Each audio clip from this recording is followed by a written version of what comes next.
Welcome my friends to another Alliteration gaming video. My name is Levi and I'm really excited to bring you this video today because I'm going to be talking about something very personally thrilling to me, which is the Eraserhead starter deck. So we are very much through preview season for the Eraserhead and Endeavor starter decks, and we're actually a few cards into the set 3 previews as well. I think we've seen all of the characters and we're just starting to see some cards as well now. That's very exciting, but I do want to rein it back a bit and kind of, now that we've seen the entirety of these two new starter decks, I want to give my overall thoughts on them as their own entities. I want to give my thoughts on how they exist as standalone beginner decks to bring people into the game, standalone characters themselves entering the meta, and also just what their card pools in general provide to their symbols and the game as a whole. Today we're going to be looking at the Eraserhead one. In a following video in the near future, we're also going to be looking at the Endeavor one. But for now, the focus is on Class 1A's homeroom teacher himself, and we're going to start with his character card. This guy gets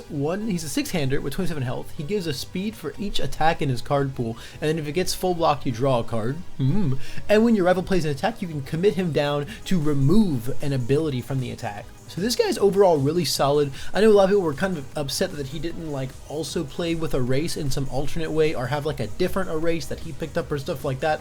Honestly speaking, I never expected any kind of complex mechanics like that from this guy. He's a starter deck character. They want him to be beginner friendly and pretty simple to understand. And I feel like they achieved that while also still maintaining the feel of Eraser, right? They've got the control aspects just broken down much more simply. And they've got his whole, agile, nimble fighting style that he kind of represents. So I feel like they did a really good job of making a control character that a beginner can still get really behind. And I mean, he's also can be really aggressive in his own right. As far as what he overall adds to the game, I think the character is fine. He's very solid. I think, however, he'll be a fantastic sideboard option in a lot of decks that are reliant on big moves. Stuff like 1.3 million volts or staff strike or specialized sound waves, things like that. There's a lot of really good case moves that he's great against. And he's also a great sideboard option in Eraser 1, simply because you don't have to bother citing out your erases, as you can still use the Eraserhead response on it when you draw it. You just can't pick it up and search for it and do things like that. But still a very cool character. Now let's get into his attack. His attacks obviously, build upon his speed for every attack in the card pool. They're very combo based. You want to chain certain moves together and do all kinds of things like that.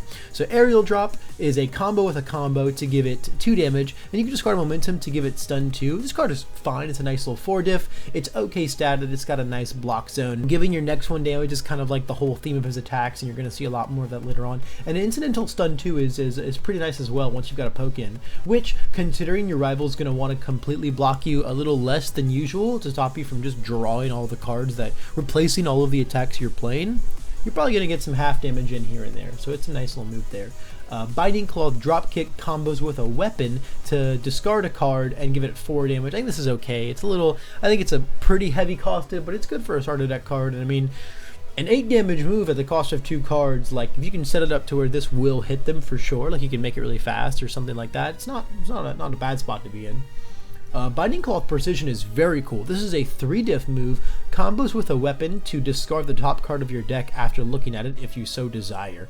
But more importantly, if it's the 3rd card in your card pool, it gets 2 speed and 2 damage. Then if it's the 5th card in your card pool, it gets 3 speed and 3 damage. So it either becomes a 4 low for 5 or a 5 low for 6, which for a 3 diff move, I mean, it's going to be actually a 5 diff move on this first enhance. To make it a 6 damage move, it's a 3, 4, 5, 6, 7. It's certainly a cool card for sure. I think the main value is definitely it being the 3rd card. A 4 low for 5 as a 5 diff move is okay. I really like how the art for it has his thumb going over the text box. I think it's super cool. I'd play it just because of that. Super rad.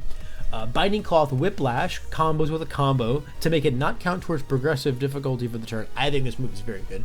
This is the one that I really like. I think it's super cool. It makes it easier to string a bunch of these moves, so on and so forth. Being able to just play this all, you have to play it on a 5, and you're not getting a very, I mean, it's a 2 low for 5s. If you catch them at a low, it's nice. But both Eraserheads can put speed on it, so it's not nearly as bad. And then it's just a Crow and Frog for the rest of the turn, which is super fine. Binding Shoulder Rush I like a lot. This combos with any attack to ready a foundation that hasn't been readied, and then says the next combo you try to play gets -1 difficulty. So it's going to be on a 6, but actually on a 5 because you get to ready one, and then you get one more ready essentially from the -1 difficulty on the next.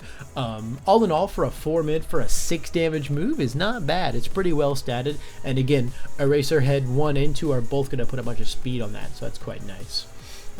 Erasure Grasp I also like a lot. This one combos with an attack to seal a rival foundation and then gets speed equal to the difficulty of it. I think that's very strong. Most of the time it's going to be at least a 4 mid for 5, and then it's going to give your next combo or weapon attack 3 damage. Like, it's kind of like a long-lasting explosion for these symbols, which is kind of cool. You just can't open with it, so it is like a 6 diff move, so it's like pretty heavy-handed, but I do like it a lot. The only thing I really don't like about the card is that it does not have binding in the name. I mean, you're going to understand why that's relevant a little later on, because binding is an archetype now with some of the support. And then the next attack we have is Roundhouse Exhaust. So this is actually an Ida attack in the Eraserhead deck, which is really strange. It even changes symbols out. It's weird. It does not have water. It's really strange why this is in here. I'm not sure why it's there, but it is. So it's got EX2, and it combos with a kick to make its speed non-reducible, which is pretty cool. And then if its speed is 6 or greater, you get to commit a rival foundation. So it's definitely not hard to give it some extra speed. Most of the characters that you would play this under can do that pretty easily, and then getting to selectively commit something is pretty nice. So it's a nice card. And then the last attack is Eraserhead's big attack. This is probably the one of, I have to imagine, which is Total Erasure Binding. This is a double combo, so you combo with a weapon and then a combo card to combo enhance seal 3 rival foundations. That's huge. Seal 3 is really, really, really big. Even as like your third move, they're probably holding like key defensive pieces for the big move. So this just comes in and says, hey, those things you haven't used yet, I'll seal them all away now. You know, I mean, you're effectively making, this is basically a 6 diff move, but I mean, it's a 4 high for 5 to seal 3 things as a 6 diff move. It also has a random powerful 3, which is really nice. It's got a 1 mid block. Oh, also, your rival cannot use their character during this attack, which is just like extremely cool.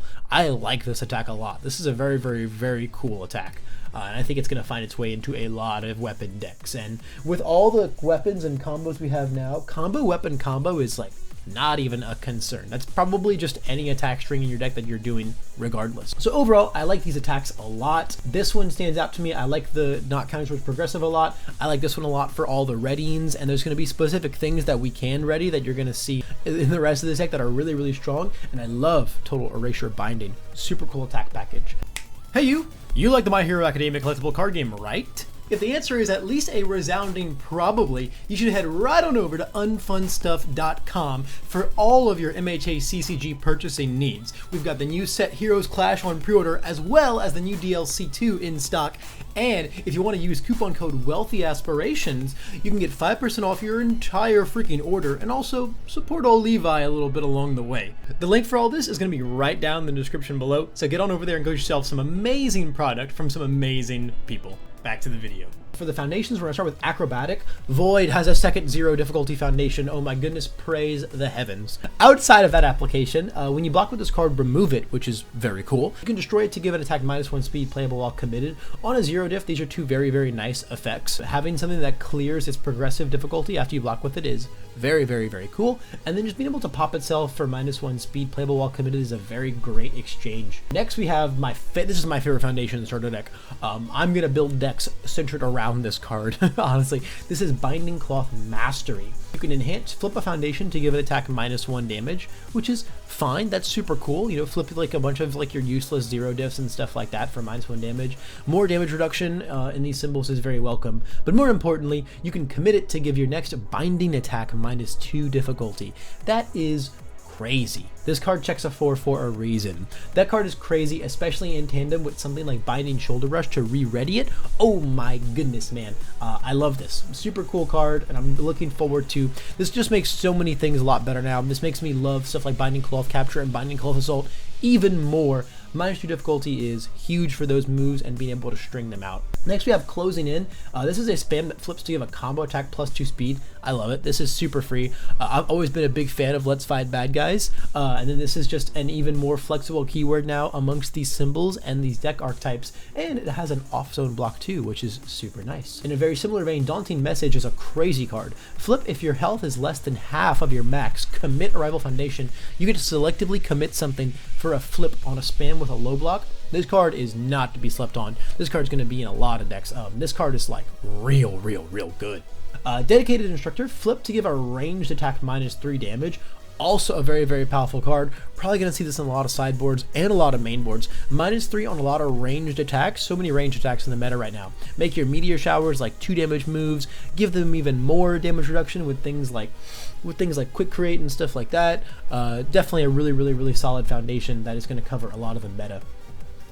Dropping from above, you can commit to give a high attack -2 damage, and then a repeatable +1 damage if they didn't block your first move.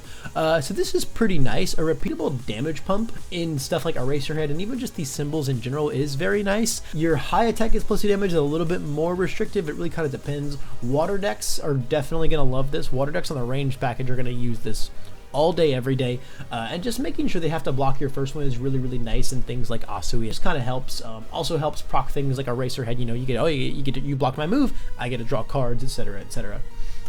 Exhausted Exclamation is a very powerful card. Commit if your character is committed, draw a card. This is very powerful on things like both Eraserheads have a commit cost. Asui comes to mind with a commit cost. You can just play this in characters that don't commit themselves and simply commit them to pass checks if you're done using them, and then draw free cards. This is basically just like a passing the torch for these symbols, and it's very powerful. Patient Observation is a 2/6 low block breaker one, and if those stats weren't enough, you can commit it and discard momentum for -4 speed. That is a pretty freaking rad ability, but I think this card is just going to see play because it's a 6 check on a off-zone breaker one with an ability that's sometimes extremely handy. You know, I mean, you have to commit it, so it's really like a -3 speed overall exchange, but that's still a very powerful exchange for just pitching a momentum. And then our last foundation in this deck is Prone to Dry Eyes. This is our big one. This is our rare foundation. It is a 3-diff foundation that has a once per turn response. When it's committed due to your rival's effect, you can ready 2 face-down foundations. Pretty big stun hate there, especially for these symbols that already have some pretty solid stun hate. Obviously, All Has It Can't Be Fixed, Water and Void have stuff like Gotcha.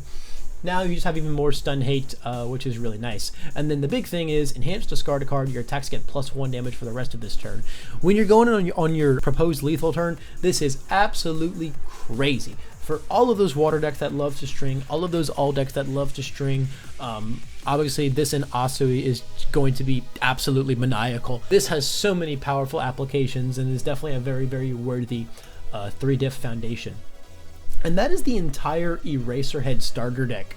Honestly, I like the starter deck a lot. I think it adds a lot of cool things, into these symbols, and has a lot of really cool applications within these kits. It makes binding an archetype, which I think is super cool. I like a lot of the design space that a lot of the attacks and foundations took, and I think it just brought a lot of interesting things into the game. And I think that if you play any of these symbols, you're definitely going to want to pick up, you know, if you're a weapon enthusiast, you're going to need obviously this for any of those symbols, especially like if you're playing something like Momo 2. Momo 2 on water finally has weapons now, which I love. And then if you're not a weapons enthusiast and you just like these symbols, there's a lot of staple foundations that I think you're going to want to pick this up for sure. So I think they made a very good starter deck with Eraserhead here, and I'm excited to see how these cards affect the meta and also make it easier to bring new players into this game with this neat package of a deck. But that's all I've got for now, guys. Tune into my next video to get my thoughts overall on the Endeavor starter deck and what I think of that one. It's going to be a very similar structured video with my thoughts and opinions on what it brings to the game and as a new player introduction. Thanks so much for watching this video, and I'm excited to see you guys in the next one. Bye bye.